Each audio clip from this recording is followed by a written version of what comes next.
ശരീരത്തിലേക്ക് ഒരു മിന്നൽ പാഞ്ഞു കയറിയത് നന്ദു അറിഞ്ഞു. പകപ്പോടെ നോക്കുമ്പോൾ അവൻ കള്ളച്ചിരിയോടെ നിൽക്കുന്നുണ്ട്. കൊള്ളാം, എനിക്കും ഇഷ്ടമായി. നാവുകൊണ്ട് ചുണ്ടിനെ തഴുകി കാശി തിരിഞ്ഞു നടന്നതും നന്ദു തല താഴ്ത്തി ചിരിയടക്കി. ഉച്ചയ്ക്ക് രേവതിക്കും ലക്ഷ്മിക്കും കഴിക്കാൻ അതായിരുന്നു കറി. എരിവിൽ രണ്ടാളും പിടയുന്നത് കണ്ട് നന്ദു കാശിയെ ഇടം കണ്ണിട്ട് നോക്കി. അവൻ ആസ്വദിച്ച് കഴിക്കുകയാണ്. പിന്നെ അവളും അവരെ നോക്കാതെ ആസ്വദിച്ച് കഴിച്ചു. ഫുഡിന് മുമ്പിൽ എരിവും പുളിയും ഒരു വിഷയമേ അല്ലല്ലോ. നീ ഒറ്റയൊരുത്തിയുടെ വാക്കില ഞാൻ ആ പെണ്ണെ അടുക്കളയെ കയറ്റിയത്. ഇതിപ്പോ മനുഷ്യന്റെ വാ പോകഞ്ഞു കത്തുക. ഒരു സ്പൂൺ പഞ്ചസാര വായിലേക്കിട്ട് രേവതി ലക്ഷ്മിയെ തുറച്ചു നോക്കി. അത് പിന്നെ ഞാൻ അറിഞ്ഞോ അവൾ ഈ മുളകെടുത്ത് ചട്ടിയിലേക്ക് കമഴ്ത്തുവെന്ന്? ഹോ, ചുണ്ടിലെ നീറ്റില സഹിക്കാൻ പറ്റാത്തത്. എരിവ് കൂടിയെങ്കിലും പെണ്ണ് നല്ല കൈപ്പുണ്യമാണ്. എന്നാ ടേസ്റ്റ് ആയിരുന്നു കറിക്ക്. രേവതി അവളെ പ്രശംസിച്ചു.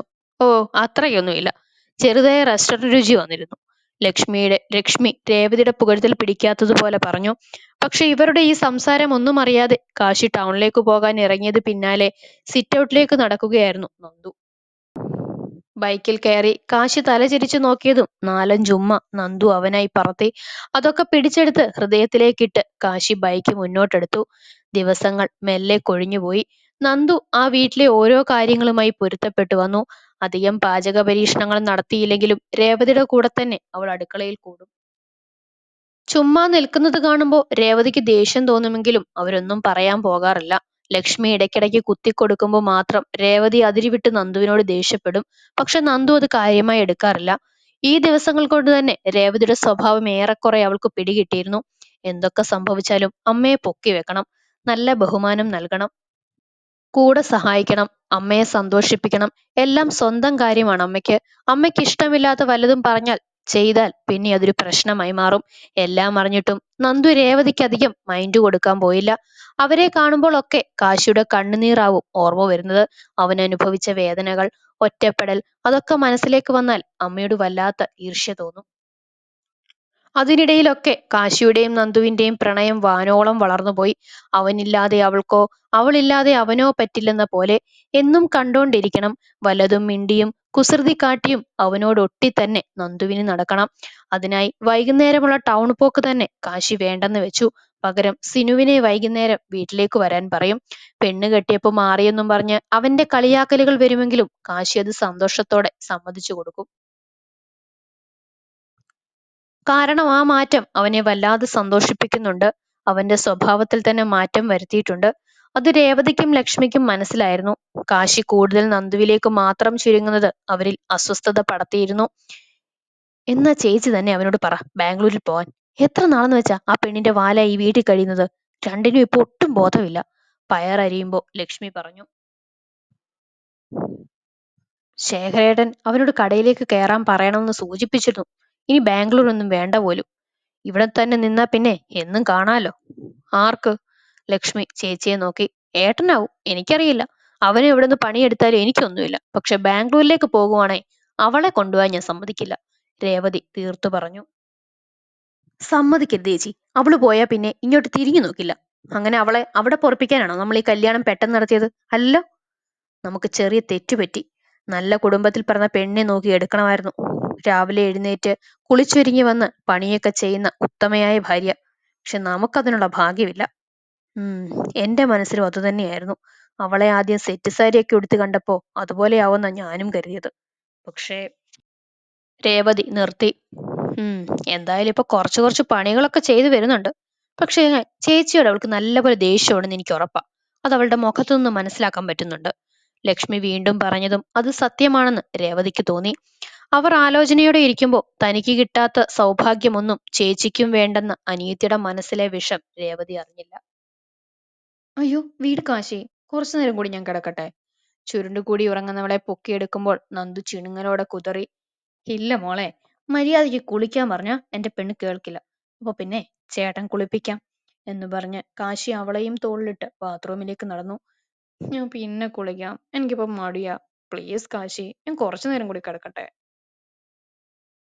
ഇനി കുളിച്ചിട്ടാവാം. കാശി അവളെയും കൊണ്ട് ബാത്റൂമിലേക്ക് കയറിയിരുന്നു. നന്ദു അവന്റെ മുടിയിൽ പിടിച്ചു വലിച്ചതും കാശി അവളെ ഷവറിന്റെ ചോട്ടിൽ നിർത്തി ടോപ്പ് ഓണാക്കി. തണുക്കുന്നു കാശി. കണ്ണിറുക്കി അടച്ചോടാൻ നിന്നവളെ ഇടുപ്പിലൂടെ ചുറ്റിയവൻ ഷവറിന്റെ കീഴിൽ തന്നെ നിർത്തി. നന്ദു അവനെ ഇറുക്കെ കെട്ടിപ്പിടിച്ചു നിന്നു. രണ്ടാളെയും പാടെ നനച്ച് വെള്ളം ഒഴുകിയിറങ്ങി. വെള്ളം പടർന്നൊഴുകുന്ന മുഖത്തോടെ നന്ദു കണ്ണുകൾ ഉയർത്തി നോക്കിയതും കാശി ചിരിയൊതുക്കി. ഇത് ചതിയാ. അവൾ ചുണ്ടു കൂർപ്പിച്ചതും കാശി ആ ചുണ്ടിൽ അമർത്തി മുത്തി. അതിനു പകരമായി നന്ദു അവന്റെ നെഞ്ചിൽ കടിച്ചതും കാശി അവളെ പിടിച്ച് ചുമരിലേക്ക് ചേർത്ത് നിർത്തി അവളിലേക്ക് അമർന്നു. ഒറ്റ നിമിഷം കൊണ്ട് നടന്ന സംഭവത്തിൽ നന്ദു ആകെ വിറച്ചിരുന്നു. മുഖമുയർത്തി നോക്കുമ്പോൾ വെള്ളം ഇറ്റിറ്റ് വീഴുന്ന അവന്റെ മുഖം കാണെ അവൾ ഉമ്മിനീർ ഇറക്കി. എനിക്ക് നല്ലതുപോലെ വേദനിച്ചു നന്ദു. അതിനു പകരമായി ഞാൻ നിന്നെ വേദനിപ്പിക്കാൻ പോവാ. അവളുടെ കീഴ്ചുണ്ടിനെ ഞെരിച്ചുടച്ചവൻ പറഞ്ഞതും നന്ദു അവന്റെ വിരലിൽ പല്ലുകൾ അഴുത്തി. കാശിയുടെ കൈകൾ അവളുടെ ഇടുപ്പിൽ മുറുകി. കാശി ഏങ്ങിക്കൊണ്ട് അവൾ വിളിച്ചതും കാശി മുഖം താഴ്ത്തി അവളുടെ ചുണ്ടുകളെ പൊതിഞ്ഞിരുന്നു. ഇരു ചുണ്ടിനെയും മാറി മാറി നുണയുമ്പോൾ കാശിയുടെ കൈകൾ ടീഷർട്ടിനുള്ളിലൂടെ അവളുടെ മാറിൽ അമർന്നു. നന്ദുവിന്റെ കണ്ണുകൾ മിഴിഞ്ഞു വന്ന നിമിഷം ഇന്നറിനുള്ളിലേക്ക് കൈ കടത്തി അവൻ നഗ്നമായ മാറിൽ മെല്ലെ തഴുകി. നന്ദു വിറച്ചുപോയി.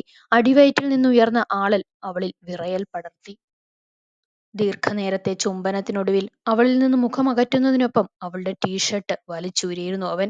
നന്ദു മുഖത്തേക്ക് വീണ മുടി ഒതുക്കിവെച്ച് കണ്ണുകൾ ഉയർത്തി നോക്കുമ്പോൾ കാശിയുടെ നോട്ടം അവളുടെ മാറിലായിരുന്നു. അവൾ മുഖം താഴ്ത്തി ചുമരിലേക്ക് അമർന്നു നിന്നതും ഷവർ ഓഫാക്കി കാശി അവൾക്ക് ഇരുവശവും കൈകുത്തി അവളെ തന്നെ നോക്കി. ചുവന്ന ദിവസങ്ങൾ കഴിഞ്ഞുള്ള അവളുടെ ഭംഗിയിൽ അവൻ മതിമറന്നു നോക്കി നിന്നുപോയി. എത്രയായിടി നിന്നെ ഒന്ന് ശരിക്കും കണ്ടിട്ട്. അവന്റെ കൈകൾ അവളുടെ വയറിനെ തഴുകി. ഞാനും ഞാനും ഒരുപാടായില്ലേ കാശിയെ കണ്ടിട്ട്. ചുവന്നു കയറുന്ന മുഖം അവനിൽ നിന്നും മറച്ചവൾ പറഞ്ഞതും കാശിയിൽ കള്ളച്ചിരി വിരിഞ്ഞു. കാണാൻ ആഗ്രഹമുണ്ടേ പറയണ്ടേ? കാശി മുന്നിൽ നിന്ന് തരില്ലേ? ഏ അങ്ങനൊന്നും പറയാതെ കാശി. നന്ദു മുഖം പൊത്തിയതും അവൻ ആ കൈകൾ എടുത്തു മാറ്റി. പിന്നെ പിന്നെന്തു പറയണം? അവൻ അവളുടെ മുഖം തന്നിലേക്ക് ഉയർത്തി. നന്ദു കണ്ണും വിടർത്തി അവനെ നോക്കി.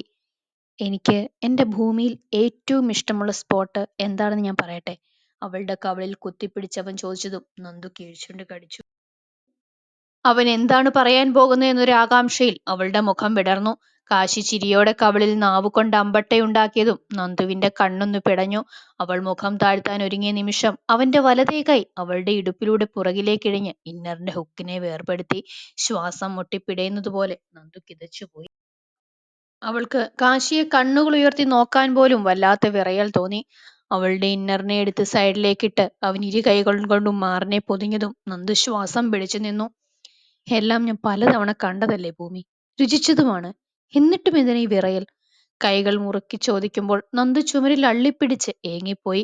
അവളുടെ മനസ്സിലും അതേ ചോദ്യമായിരുന്നു. എന്തിനീ വിറയൽ?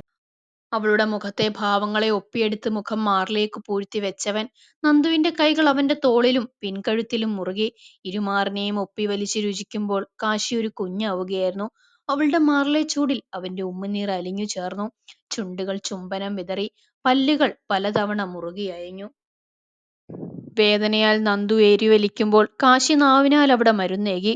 അവളുടെ മാറുകൾ ചുവന്നു കയറുന്നത് കാശി കൗതുകത്തോടെ നോക്കി നിന്നു.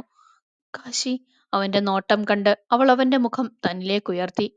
ഇങ്ങനെ നോക്കല്ലേ, എത്ര നോക്കിയാലും മതിയാവില്ലടി. വശ്യതയോടെ അവൻ പറഞ്ഞതും നന്ദു ചിരിച്ചുപോയി. എത്ര കണ്ടാലും രുചിച്ചാലും നിന്റെ ഈ കൗതുകം മാറില്ലല്ലേ? അവൾ കുസൃതിയോടെ ചോദിക്കെ കാശി ചിരിയോടെ ഇല്ലെന്ന് തലയാട്ടി. അതുപോലെയാ എന്റെ വിറയലും.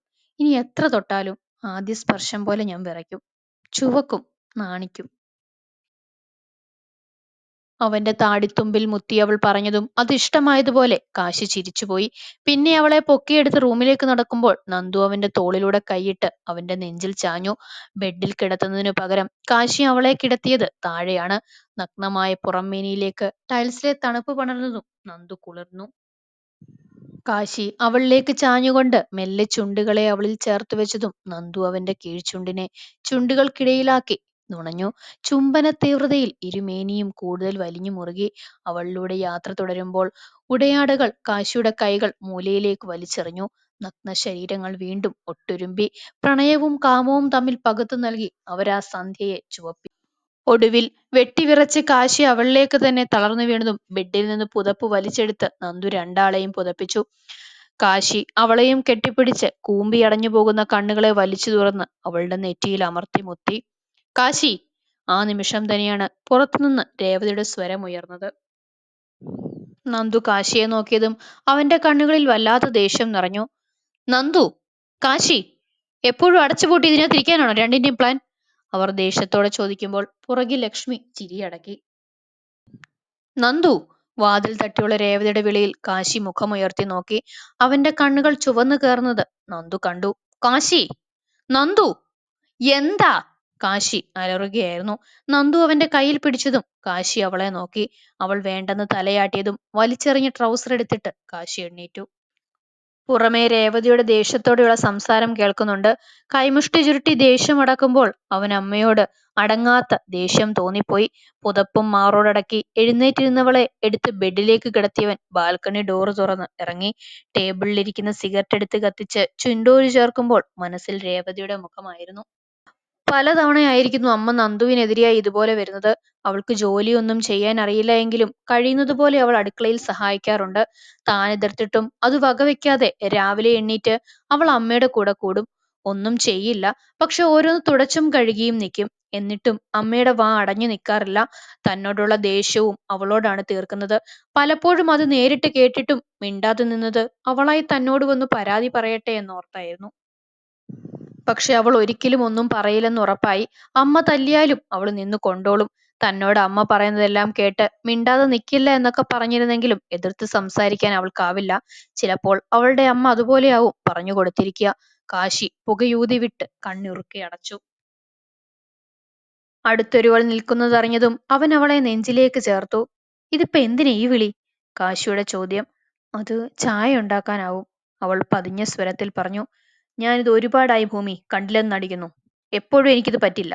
ദേഷ്യമടക്കി അവനത് പറഞ്ഞതും നന്ദു ഞെട്ടി അവനെ നോക്കി. പ്ലീസ് കാശി, ഇനിയും ഇങ്ങനെ തന്നെ മതി. അമ്മ എന്ത് വേണമെങ്കിലും പറഞ്ഞോട്ടെ, ഞാനത് മൈൻഡ് ആക്കുന്നില്ല. നീയും ആക്കണ്ട പ്ലീസ്. പിന്നെ ഇവിടുത്തെ കുഞ്ഞു കുഞ്ഞു ജോലികൾ അത് എന്റെ ഉത്തരവാദിത്വമാണ് കാശി. നന്ദു അവനെ പറഞ്ഞു മനസ്സിലാക്കാൻ നോക്കി. എന്തു തന്നെ ആയാലും അമ്മ നിന്നെ ഭരിക്കുന്നത് എനിക്കിഷ്ടമല്ല. ഇത് ലാസ്റ്റ്. ഇനി ഇങ്ങനെയൊന്നുണ്ടായാ എന്താ വേണ്ടെന്ന് എനിക്കറിയാം എന്നും പറഞ്ഞ് സിഗരറ്റ് വലിച്ചെറിഞ്ഞ് കാശി അകത്തേക്ക് കയറിപ്പോയി. നന്ദു റൈലിങ്ങിൽ ചാരി നിന്നുപോയി. ശരിക്കു പറഞ്ഞാൽ കാശിയുടെ കൂടെയല്ലാതെ അവൻ അകന്നു നിൽക്കുന്ന ഓരോ നിമിഷവും ആ വീട്ടിൽ അവൾക്ക് വീർപ്പുമുട്ടലായിരുന്നു. അവൻ മാറി നിന്നാൽ ആ നിമിഷം തുടങ്ങുന്ന അമ്മയുടെയും ആന്റിയുടെയും കുശുകുശുക്കൽ സഹിക്കാൻ വയ്യാത്തതുപോലെ. ഇതുവരെ അങ്ങനെയൊന്നും കണ്ടു വളർന്നതിനല്ലാതാവും ആ സ്വഭാവം ഒട്ടും അംഗീകരിക്കാനാവുന്നില്ല. നന്ദു ഇനി എന്താ എന്നൊരു ആലോചനയോടെ നിന്നുപോയി. ഫ്രഷായി താഴേക്കിറങ്ങുമ്പോൾ ലക്ഷ്മിയും രേവതിയും സിറ്റൗട്ടിലിരുന്ന് ചായ കുടിക്കുകയാണ്. വാതിൽക്കൽ എത്തി നോക്കിയ നന്ദുവിനെ കണ്ടതും ലക്ഷ്മി രേവതിയുടെ കയ്യിൽ തട്ടി. ആ, നീ എണ്ണീറ്റോ? അവർ പുച്ഛത്തോടെ തിരിഞ്ഞു നോക്കി ചോദിച്ചു.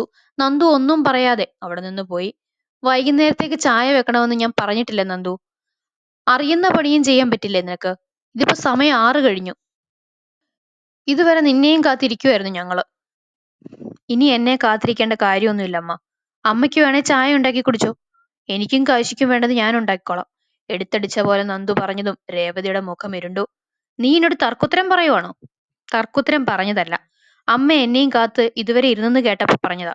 എനിക്കങ്ങനെ കാശുള്ളപ്പോ അവൻ വിടാതെ താഴേക്ക് വരാൻ കഴിയില്ല. അതാ അങ്ങനെ പറഞ്ഞത്. നന്ദുവിന് യാതൊരു കൂസലുമില്ലായിരുന്നു. ഇനിയും ഇങ്ങനെ വിടാൻ അവൾ ഉദ്ദേശിക്കുന്നില്ല എന്ന് തന്നെ തീരുമാനിച്ചു. അത്രയ്ക്കും മലമറിക്കുന്ന പണിയാണോ രണ്ടാൾക്കും ആ മുറിയിൽ? എപ്പോഴും ആ മുറിയിലാണല്ലോ. ആദ്യമൊക്കെ പുതുപ്പെണ്ണല്ലെന്ന് കരുതിയാ വിട്ടത്. ഇതിപ്പോ കല്യാണം കഴിഞ്ഞു മാസം കഴിഞ്ഞു, എന്നിട്ടും രണ്ടാളുടെ ഒട്ടല് മാറിയില്ലേ? ലക്ഷ്മി! അവർ പറഞ്ഞത് ഇഷ്ടപ്പെടാത്ത പോലെ രേവതി വിളിച്ചു. നന്ദുവിന്റെ മുഖത്തും അവരോടുള്ള വെറുപ്പ് നിറഞ്ഞുപോയി. എന്തൊക്കെയാ വിളിച്ചു പറയുന്നതേ? സത്യമല്ലേ ചേച്ചി ഞാൻ പറഞ്ഞത്? ലക്ഷ്മി രേവതിയെ കണ്ണു കൂർപ്പിച്ചു നോക്കി. ആന്റി, കാശിക്ക് ഈ നാട്ടിലല്ല ജോലി, വേറെ നാട്ടിലാണ്. അവൻ എപ്പോ അങ്ങോട്ട് തിരിച്ചു പോകുമെന്ന് അറിയില്ല. അവിടുന്ന് വിളി വന്നാ ചിലപ്പോൾ നാളെ തന്നെ പോയാലും ആയി. അവൻ പോയാ പിന്നെ എനിക്ക് അവനെ കിട്ടില്ലല്ലോ. അതാ ഞാൻ ഇവിടെ ഉണ്ടാവുമ്പോ അവന്റെ കൂടെ തന്നെ നിൽക്കുന്നത്. അതിന് ഇങ്ങനെ നിലവാരമില്ലാത്ത വാക്കുകൾ ഉപയോഗിക്കേണ്ട കാര്യമില്ല ആന്റി, നന്ദു വെറുപ്പോടെ പറഞ്ഞു. നീ എനിക്ക് നിലവാരം പഠിപ്പിക്കാൻ വരുവാണോ പെണ്ണെ? ലക്ഷ്മി ചാടി എണ്ണീറ്റു. നന്ദു പക്ഷേ നിന്നിടത്തു നിന്നും അനങ്ങിയില്ല. തല്ലി പഠിപ്പിച്ചാലും അതിന്റെ അർത്ഥം ആന്റിക്ക് മനസ്സിലാവില്ല എന്ന് എനിക്കറിയാം. അതുകൊണ്ട് പഠിപ്പിക്കാനൊന്നും ഞാൻ വരില്ല. അമ്മ, ഞാൻ ആദ്യമേ പറഞ്ഞതാണ് എനിക്ക് കുക്കിംഗ് ഒന്നും അറിയില്ലെന്ന്. പകരം ക്ലീനിക്കൊക്കെ ഞാൻ നന്നായി ചെയ്യുന്നുണ്ട്. കുക്കിംഗ് പതിയെ പതിയെ പഠിച്ചു വരാലോ എന്നായിരുന്നു എന്റെ മനസ്സിൽ. പക്ഷെ അമ്മയുടെ ഈ രീതിയിലുള്ള സ്വഭാവം എനിക്ക് ഒട്ടും അക്സെപ്റ്റ് ചെയ്യാനാവുന്നില്ല. എല്ലാം അമ്മയുടെ കൂടെ കൂടി പഠിക്കാമെന്ന് കരുതുമ്പോ ആന്റിയുടെ വാക്കുകൾ കേട്ട് എന്നോട് ദേഷ്യം കാണിക്കുന്നത് ശരിയല്ല. അമ്മ അറിയാത്ത കാര്യത്തെ കൂടെ നിർത്തി പഠിപ്പിക്കുകയാണ് ചെയ്യുന്നത്. അല്ലാതെ ഒന്നും അറിയില്ലെന്ന് കരുതി വെറുപ്പോടെ മാറ്റി നിർത്തിയാൽ ഇതുപോലെ ഉണ്ടാവും. ആരും ഒന്നും പഠിച്ചല്ല വരുന്നത്. ഓരോന്നായി അനുഭവത്തിൽ പഠിക്കുകയാണ് ചെയ്യുന്നത്. അത്രയും പറഞ്ഞ് നന്ദു തിരിഞ്ഞു നടന്നു. മനസ്സിൽ കുമിഞ്ഞുകൂടിയ പായൽ കഴുകിക്കളഞ്ഞതുപോലെ ആശ്വാസം തോന്നി അവൾക്ക്. ഒരുപാടായി മുഖത്തേക്ക് നോക്കി പറയാൻ ആഗ്രഹിച്ചിരുന്ന കാര്യമായിരുന്നു. ഇനിയും പറഞ്ഞില്ലേൽ വീർപ്പുമുട്ടുമെന്ന് തോന്നിയാണ് പറഞ്ഞത്.